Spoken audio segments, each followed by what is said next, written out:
I've been mentioned by everyone ahead of me, so I'm here in my defense. It won't work, Doug. What do you do?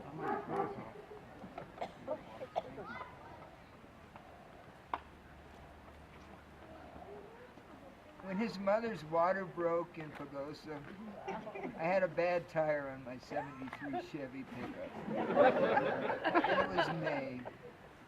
And so I went out and switched the tire.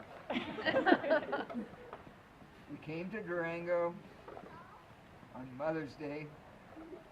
Larry Cullen was supposed to deliver Colin, but Dr. Wolf was there. And Connie said, "It's not the one I spent all the time with." Well, it is what it is. And Colin came out, and it was a boy. And his mother had some issues, and they worked on her, and I looked at this guy there in a pan, and I figured, oh boy. So we got him out of community, and I paid the hospital bill with a bunch of trees. I was always trying to cut a deal. Bjorn went back later to correct the landscape, much later. We spent a lot of time together. We traveled from Africa to Europe to South America to every other where, and to places like Nebraska. He says, "We're taking a vacation to Nebraska." And everybody goes, "Huh?" We were on Lake McConaughey. Albert had introduced him to sailing when they lived in Boulder, and we'd go up there. We were on the north shore of Lake McConaughey, beautiful sandy beaches. We had lost our Springer Spaniel, and Bjorn saw this puppy go down the beach, and the kids went up and talked to him and said, "What kind of dog is that?" "Oh, it's a Chesapeake Field Springer." "Really? Where'd you get it?" "Bridgeport, $2. "They got any left?" "Sure." So we went and got a dog called Brown Dog. Well, his name was Kirby. Now you know the password to my internet. I'm sorry. But you'll never get the spelling right. So don't even try. So we went to Bridgeport and picked up the $2 dog and came home, and Brown Dog lived here with us.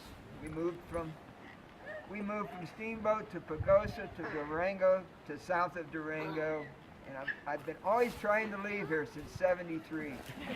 Well, it's not easy, you know, competition. And then as we phase through the nursery years, my kid says, "We don't want to turn out like you, grumpy." And finally, they kind of pushed me away and said, "We'll run the show." And then when I decided to quit, I said, "You guys want this?" "Hell no, we don't want to work like you did." I couldn't ski with my kids anymore. They were all better than me. I could still hunt with them. And so we found something. We had a little bit of family competition. And we went pheasant hunting annually. And he was my buddy. And Yuri went. And it's how we bonded. That's the last time I spent with him was in January. But he was beyond his time when he was in kindergarten in Boulder. He couldn't read. And he wrote a paper on everybody should get along or something. I'm not sure how it worked. It ended up on the governor's desk. He didn't write it. I mean, I don't know how he communicated it. And they moved it. He was different. He was different. This used to be my coat. I gave it to Colin. Bjorn put it on me this morning. I have a nice sports coat inside, but Bjorn said I couldn't take this off. I'm going to burn it tonight. So anyway, where were we? I'm getting Alzheimer's. Where was I? The paper on the governor's desk. A little bit later. Governor's desk. Paper. He wrote it. Anyway, we lived a life. We moved out here. And this was Colin's sanctuary from the ski area. Colin, you want a project? He says, I ain't been out of boots since January 25th, you know? I don't know. He would ski on his days off. They were obsessed. They loved it, and I can't refute that. I'm an old cross-country instructor, and once I taught him how to walk on cross-country skis, he left me. But he'd come out here, and he'd look around, and he'd walk Boca around here, and says, oh, well, how about this? And farming is not retirement. And we love what we do here. I bought the water, the rest of the shit came with it. And he learned from me, and he told me when to stop doing some things. He was more mature than I sometimes. He said, lighten up. I took on a state patrolman verbally in Bodo one day, and he said, get in the car and shut up. But, God, river trips, backpacking, everything. He led a life. And Jack was an early friend as a teacher, and I was his first soccer coach. I don't know, his mother might disagree, but I was his first ski instructor. You know, they put on cross countries. Bjorn did the same thing, and they walk around the yard, and then they take them off and have hot chocolate. Oh, man. I remember when he was in the old lodge at Wolf Creek with the big donut thing above the heater. Colin must have been 2 years old, and he took off his clothes. Is that correct? Is that Connie? He's walking around. This is it, you know. And he was there till the other day. It's part of his life. And I said, when he was going to see you, Yuri and I would go pick him up to go hunting. And he said, can you meet me out at 36 and whatever, out in the suburbs? And I said, why? He didn't even have a car then. But I said, are you really going to school or are you just up here? And Bjorn did see his degree. The alumni thing sends the thing, we want your money, you know. You can go for a semester to a school and they want your money. And so I knew there was some bondage there. But he loved Boulder, he went to school there, he went to Madison, Colorado Springs, Pagosa, Santa Fe. Bjorn escaped and came out and lived with his father. But Colin was always coming. Came for the summer. And Laura at the nursery wrote these paychecks to Colin. The summer we did Fogelberg's. We paid him $1.50 an hour. And he worked up there. He hung out with my girlfriend at the time. And Laura came up in July and said, Colin, what do you do with your paychecks? And he goes, huh? She says, I can't close my books. He wouldn't cash them. He just squirreled them. He squirreled everything, you know. I said, Colin, live a life. Oh, I didn't know. Coming to soccer practice, Bjorn had an early game in Pagosa, and I took him in, and I went back out on 4 Mile to the farm, and Colin wasn't there. Coming back, he'd ridden his Warren Alexander's pony to the Adobe. We used to own a bar. Colin grew up in Adobe, a.k.a. Bear Creek now or something, I don't know.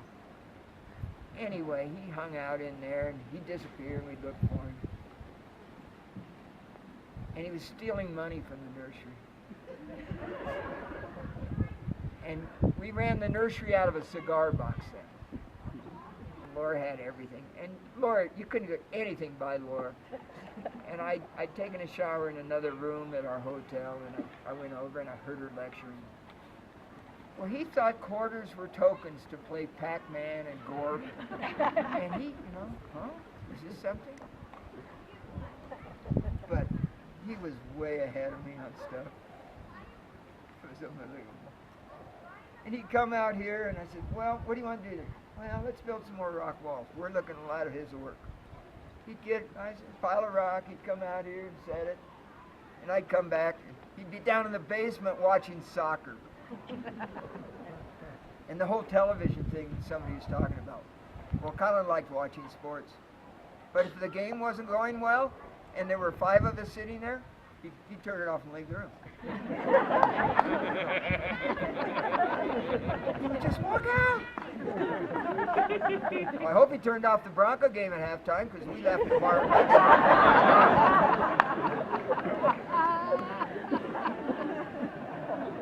You know, he did it his way. He'd go out and walk around with Boca. But anyway, he didn't have a truck.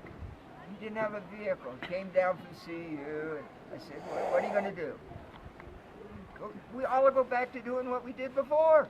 You graduate, and you go back, you know, I'm back to, I started in 4-H in this, and I did well.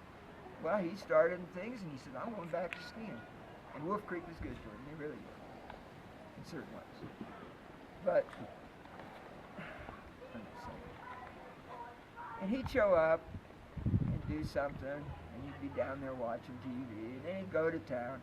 But I wrecked his first truck.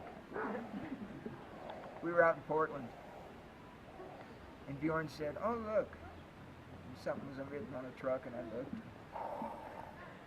I felt terrible. And he got another truck, and he finally got a new truck. And gradually, he was just slow moving. But in the meantime, all these other guys, married, you know, kids, and everybody says, we kind of like Colin's lifestyle. He was leading it. And then women started showing up the last few years. There's girlfriends, ex-girlfriends here. I mean, I had no idea. I didn't know he was in jail that much. They said, they're arrested at the sand dunes. What do you guys have? Open containers at the sand dunes and the feds got you? I heard he got arrested in Deming. I mean, he got arrested in Pagoda, or Durango. Huh? We've all had one night in jail in my family. All for the same reason. I didn't get handcuffed. But, oh, God. And I said, okay, now we're down to the point in life. What are you going to do next? Well, going to Alaska after the area closes, and he couldn't get off his skis. In summer, he'd go to Chile, Argentina. We went and saw him in Costa Rica. I went to Spain with him and dropped him on a corner at midnight in the Cortez Square. He was going to second semester for a study abroad in Spain. And we left him there. I said, God, and there were hookers walking around. Is this right? It worked.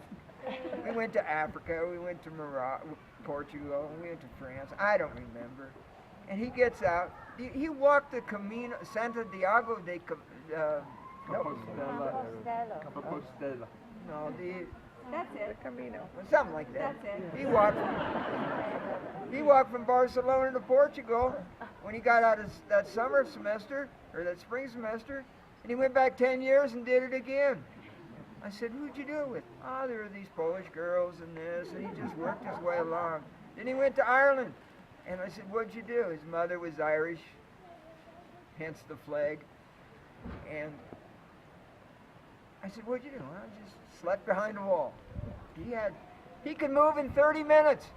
He almost still could. And all his friends said, God, that's enviable, Colin. You just lead the life.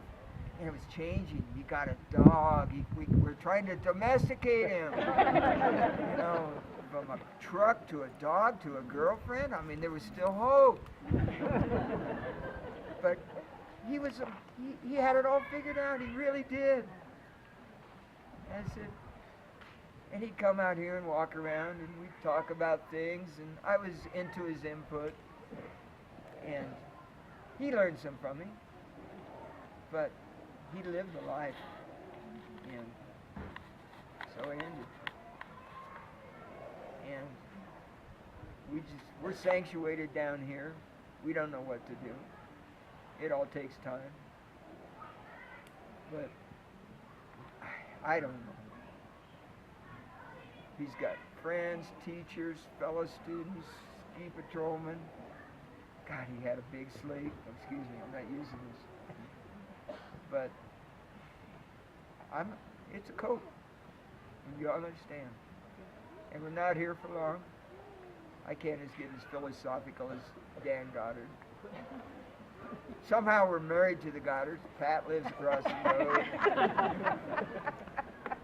Dan lives with Bjorn and Brooke and Aspen. It's all commingled. Dietemeyer's mom, Mrs. Nebraska, lived next door to my mom in Lincoln. And it's just, everything's so interlocked. It's amazing. And, friends in common, and, oh God. And just love what you got and got what you love. And I hope that everybody leads it out. I don't know, I'm losing it now. Thank you, Dougie. Bye-bye.